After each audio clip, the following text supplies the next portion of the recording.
Hi guys, how are you? So this course is going to be a kind of crash course on asceticism, and it's just a really fascinating aspect of human behavior that has existed as long as humans have existed. It's something that's not very well studied. It's something that is very rarely published and written about. I think that asceticism has a very broad element to it, that it incorporates religion, it incorporates politics, it incorporates the physical kind of sport element to it, and it's really hard to pin it down, even though there's schools of it, and it's definitely a thing. It's definitely something that exists and has existed and probably will exist because there's something about asceticism that is inherent in human development. It's something people go to throughout society, whether they have some sort of spiritual need or some sort of political need or some sort of just discipline need. You'll find ascetics in every culture and every society. Some more prone, um, obviously, towards like the masochistic element, and some more prone towards the kind of spiritual element. But I will discuss all that throughout this web series.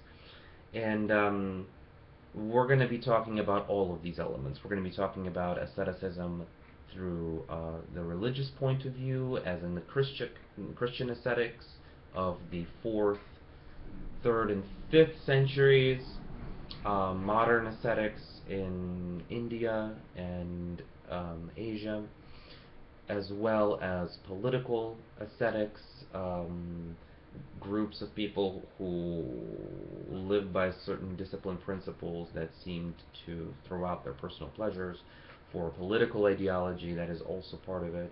And then there's also people who are secular ascetics, urban ascetics, people who, live by a certain prescribed code that others would see as kind of pointless. And so, at the heart of this, we want to understand what is motivating people to to choose this kind of lifestyle. Why are they doing this? What is the underlining kind of current that binds all of these different groups together? And we'll ask some fundamental questions, such as, is there an element of masochism to this? Is there an element of the culture that you exist in? Why are people doing this? Because it seems so undesirable, right? Because we're all living in a society and we're constantly trying to better our material existence. It seems counterintuitive to go out of your way to make your life harder for yourself. And yet, this is exactly what ascetics do. They often come from very well to do means and choose to live a very burdened, difficult life. An example would be the Narodniki, which were a social movement in the 1800s, mid 1800s, late 1800s, in the Russian Empire, of very educated, often from the nobility, uh, students, mostly college students, university students, who would forsake their upper elite lifestyles and go off into the Russian countryside, living among the peasants who lived in squalor, and teaching them and working with them and living in a very inconvenient method. That would be kind of a political aesthetic. You would have in the 4th century people coming from noble and aristocratic classes of the Roman empires and local villages who could go on and become very well respected, well off, living comfortable lives, but instead choosing to go into monasteries and convents and take vows of silence and take all these kinds of things. And So we're going to understand what's motivating them to do that, because every one of us seems to want to improve our life. You want to have the most comfortable um, clothing. We want to have good food. We want, at the end of the day, we want to come home and relax and have electricity and have air conditioning and be able to communicate with our friends and family. And basically, we try to make our lives as convenient and pleasurable as possible. And it seems bizarre to make your life difficult, to make your life painful on purpose, thinking that by making your life more difficult, more painful, that you're somehow actually making your life better, and you're increasing your odds for whatever it is you're trying to gain, whether it's something in the afterlife or some sort of political end. Um, so that's kind of like the central aspect of asceticism, because whenever I talk to people about my study of this phenomenon, people often are in shock at the stories I tell them, and I myself am in shock. Some of the stories I will be telling you over the course of the course, you're going to be probably grossed out to a large degree, especially with the early Christian ascetics, about what kinds of methods they would use in order to attain uh, their their spot in the kingdom of heaven. They are incredibly gruesome. They are to a large degree unbelievable, and to a large degree they might be unbelievable, because most of the information that we get about the early Christian ascetics are from um, the chroniclers of the time, who happened to be bishops, and so they had a reason to embellish the the achievements, the kind of athleticism of the early ascetics, who went on to become obviously saints, martyrs, and whose relics are still, in many monasteries and cathedrals throughout the Christian world. Asceticism doesn't really exist that much in Islam. There are elements of it in Sufism.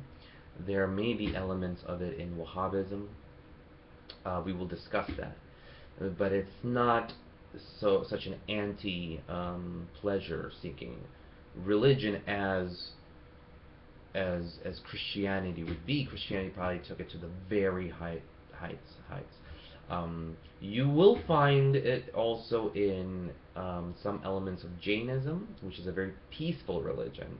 But being overly peaceful, you tend to complicate your life to a very large degree, such as wearing a mask so that you don't accidentally swallow a fly and kill it, or breathe on a flower and suffocate it, or kind of things like that. Also, you don't want to inconvenience anything around you, so that therefore your convenience is completely destroyed. So we'll look at that as well. There's elements in Hinduism, of course, the mysticism of the various yogis that practice all these things. We will talk about that. There's the famous Buddha story of going into the wilderness and basically becoming an ascetic like the early Brahmins, and almost starving himself to death, and then realizing there's a middle path. We'll discuss that. We'll focus on the Brahman. We'll focus on these yogis who live on nothing but a grain of rice a day. Um, we will also focus on mysticism, that is much more nuanced, and maybe perhaps more secular, and not as well known. I think there's a whole subculture of it that exists, and there's definitely a thread. We will also focus on world leaders and politicians who practice asceticism, because this is something that hasn't been studied really, especially revolutionaries. I think that if you look at any revolutionary movement, primarily in the 19th and 20th centuries, you will see a level of asceticism amongst the soldiers and the revolutionaries and its leaders that is very akin to the asceticism, kind of the athleticism of of uh, Christians and Hindus and religious people. Um, for example, you had leaders like Lenin and the communists who practiced an austere life, so much so that it became a cultural element of communism, that to be kind of austere, even though there is no promise of heaven, which is even more interesting because, when you're dealing with a atheistic, for example, ascetic, you're dealing with something very different. Whereas a someone who purposely punishes themselves throughout their life for the benefit of pleasure and joy and eternal pleasure and joy, that makes some logical sense, right? Because let's say that if this is all they know, and they know that if they work really, really hard, they are guaranteed eternal joy, eternal bliss, eternal peace, right? Which is heaven. And so they might make a calculation saying, well, okay, so I'll suffer for 30, 40, 50 years, right? Back in the day, people lived very short lives. And then, but then I'm set, I'm good, right? Political ascetics are a different breed. They know that they come from a point of denouncing a God and then saying, I know there's no reward after it. I know life is short. I know I won't be born again. I know that once I die, I'll die. I'll never see my loved ones again. And yet, instead of living their life to the fullest that minute and trying to enjoy as many pleasures as possible, they instead choose a path of austerity, a path of asceticism, something perhaps long jail terms, perhaps executions, for a greater goal, right? So they forsake their kind of existence and they have a very communal outlook on the world.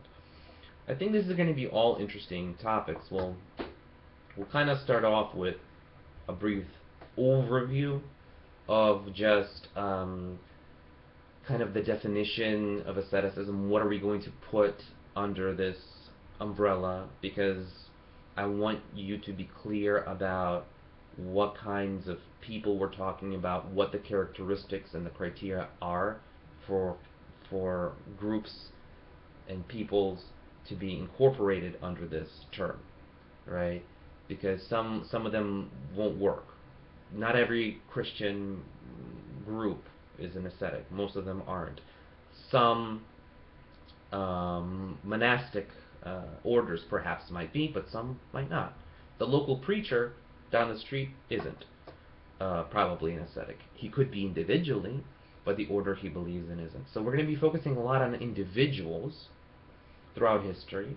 We'll also focus on orders, movements, both political and social, and on religions.